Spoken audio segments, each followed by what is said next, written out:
નહીં કે પણ અહીંયા જે મહેમાનોને અતિથિઓને જે રહેવા માટે ટેન્ટ સિટી બનાવવામાં આવ્યા છે એ થોડુંક તમને બતાવી દઈએ. ચાલો આપણે અંદર જઈને જોઈએ કઈ કઈ રીતે સુવિધા છે બધી.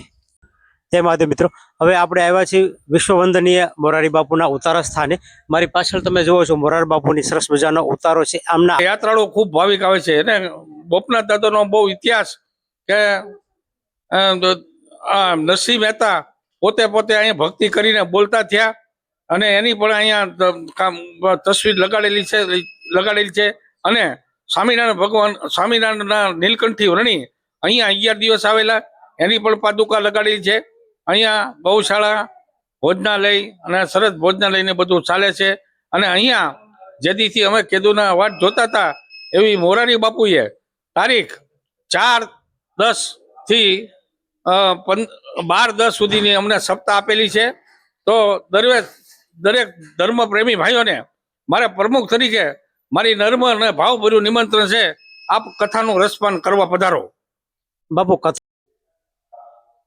જય મહાદેવ મિત્રો, ફરી એકવાર સ્વાગત છે તમારું અમારી યુટ્યુબ ચેનલ મહાદેવની મોજમાં. આજ આપણે એવા એક ઐતિહાસિક અને પૌરાણિક સ્થળે પહોંચી ગયા છીએ કે જ્યાં ગોપનાથ મંદિરે, હા, તળાજા તાલુકાનો ગોપનાથ મંદિર. આવો હવે તમને ગોપનાથ મહાદેવના દર્શન કરાવું છું.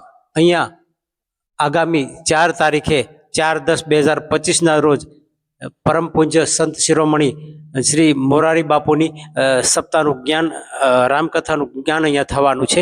અને સરસ તમે આજે તમને ગોપનાથ મહાદેવના દર્શન કરવાનો છું, દર્શન કરાવવાના છે. તો તમે જોઈ શકો છો મહાદેવ.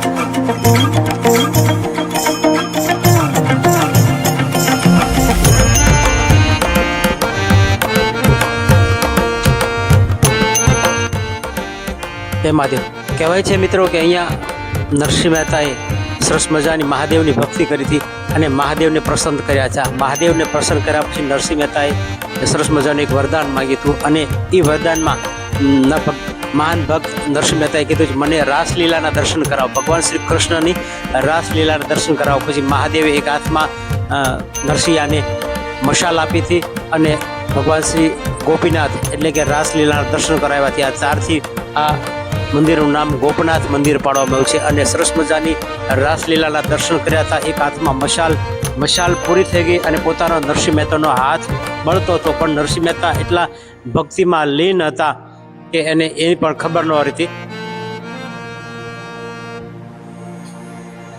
તેમાંથી મિત્રો મંદિરની બરોબર સામે નરસિંહ મહેતાનું કરતાલ વગાડતું તમે સરસ મજાનું પૂતળું જોઈ રહ્યા છો. નરસિંહ મહેતાનો જન્મ આ બાજુના તળાજા ગામમાં થયો હતો. અહીંયાથી 20 કિલોમીટર છે.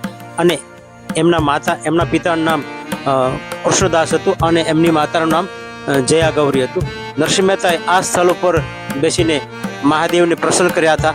એ જે લીલા મેં તમને કીધી એ સરસ મજાની ગોપીનાથ મહાદેવના દર્શન કર્યા અને મહાદેવને પ્રસન્ન કરી અને મહાદેવની આગળ વરદાન માંગ્યું. અને વરદાનમાં સરસ મજાનો ગોપીનાથ એટલે કે ભગવાન શ્રી કૃષ્ણની રાસલીલાના દર્શન કર્યા. જય મહાદેવ.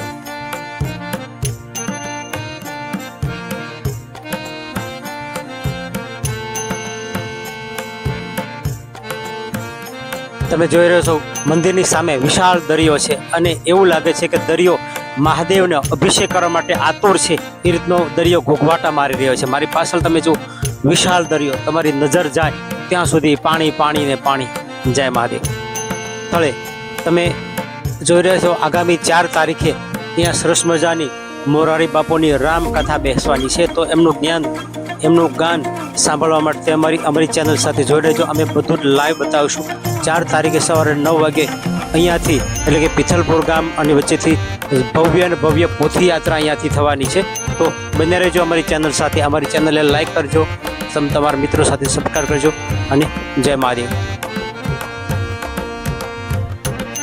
જય મહાદેવ. દરિયાની સામે સરસ મજાનું મંદિર મહાદેવનું, ગોપીનાથ મહાદેવનું, અને એમની સામે નરસિંહ મહેતા કરતાલ લઈને જાણે એનો કેદારો ગાતા હોય એ રીતનું સરસ મજાનું ટેચ્યુ છે.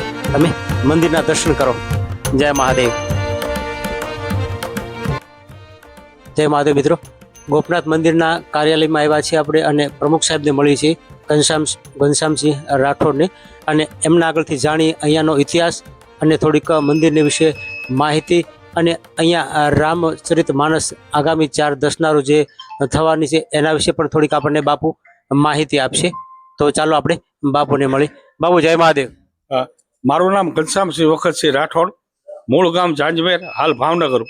હું છેલ્લા 10 વર્ષથી અહીં પ્રમુખમાં સેવા આપું છું. અહીંયા ગોપનાથ દાદાની જે જગ્યા છે, મોટા ગોપનાથની જગ્યા છે, એ બહુ પુરાતની છે. અને 2 જગ્યાઓ છે, એક બ્રહ્મચારી જગ્યા, મહંત જગ્યા. બંને જગ્યાઓમાં સાંજ સવાર જમાડવામાં આવે છે. અને અહીંયા યાત્રાળુઓ ખૂબ ભાવિક આવે છે. અને ગોપનાથ દાદાનો બહુ ઇતિહાસ કે નરસિંહ મહેતા પોતે અહીંયા ભક્તિ કરીને બોલતા થયા, અને એની પણ અહીંયા તસવીર લગાડેલી છે. અને સ્વામિનારાયણ ભગવાન, સ્વામિનારાયણના નીલકંઠી વર્ણી અહીંયા 11 દિવસ આવેલા, એની પણ પાદુકા લગાડેલી છે. અહીંયા ગૌશાળા, ભોજનાલય અને સરસ ભોજનાલયને બધું ચાલે છે. અને અહીંયા જેદીથી અમે કેદુના વાટ જોતા હતા એવી મોરારી બાપુએ તારીખ 4/10 થી 12/10 સુધીની અમને સપ્તાહ આપેલી છે. તો દરેક ધર્મ પ્રેમી ભાઈઓને મારા પ્રમુખ તરીકે મારી નર્મ અને ભાવભર્યું નિમંત્રણ છે, આપ કથાનું રસપાન કરવા પધારો. બાપુ, કથા દરમિયાન કઈ કઈ અહીંયા વસ્તુ અને કેવું આયોજન છે એના વિશે તમને જણાવો દર્શકોને. કથાની અંદર બહુ ભવ્ય રીતે આયોજન ચાલે છે. 300-400 માણસો કામ કરે છે રાત દિવસ, અને અહીંયા કોઈ પણ જાતની અગવડતા નથી એવું પણ આયોજન ચાલી રહ્યું છે. અને પ્રસાદની પણ વ્યવસ્થા છે, અને કથા સાંભળવાના મંડપો બધા સારા છે, અને રોશની બધું કરેલું છે. પ્રમુખ સાહેબે સરસ મજાની વાત કરી હતી કે સ્વામિનારાયણ મંદિરના નીલકંઠ વર્ણી પણ અહીંયા 11 દિવસ રોકાયા હતા, અને એમની પણ અહીંયા સરસ મજાની પાદુકા છે. તો પ્રમુખ સાહેબને સરસ મજાની વાતો કરી. હવે આપણે આગળ કથા મંડપ તરફ જઈશું અને રસોડાનો થોડીક મુલાકાત લઈશું. જય મહાદેવ. બન્યા રહેજો અમારી ચેનલ સાથે. હું છું વિજય ગોસ્વામી અને તમે જોઈ રહ્યા છો અમારી યુટ્યુબ ચેનલ મહાદેવની મોજ. જય ગોપનાથ મહાદેવ. જય મહાદેવ. જય મહાદેવ મિત્રો.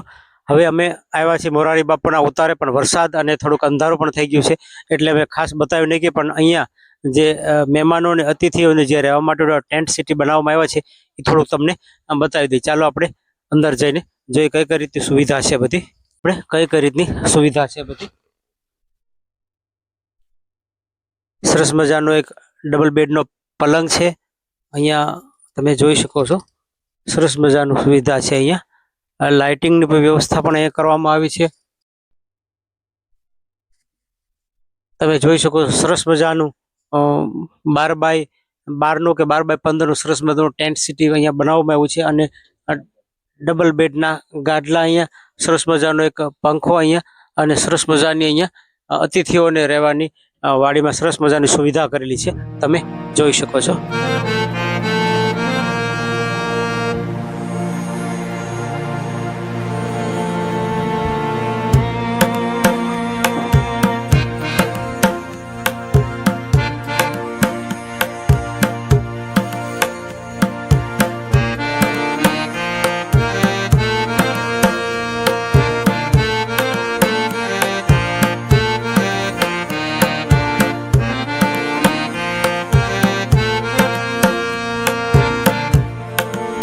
જય મહાદેવ મિત્રો.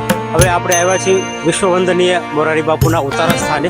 મારી પાછળ તમે જુઓ છો મોરારી બાપુની સરસ મજાનો ઉતારો છે. આમના આગળના ભાગમાં ગોગવાટા મારતો સરસ મજાનો દરિયો છે, અને એવો મસ્ત ઠંડો પવન આવે છે કે કોઈ એસી બેસીની કે કોઈ પંખાની અહીંયા જરૂર રહેતી નથી. રાત્રિના 7:30 વાગ્યા છે, એટલે અમે દરિયાનો વ્યૂ તમને બતાવી નહીં શકીએ, પણ કોશિશ કરીશું કે 4 તારીખે જ્યારે અમે પોથીયાત્રામાં જોડાઈ ત્યારે તમને આખો વ્યૂ અમે બતાવીશું. ત્યાં સુધી બન્યા રહેજો અમારી ચેનલ સાથે. જય મહાદેવ.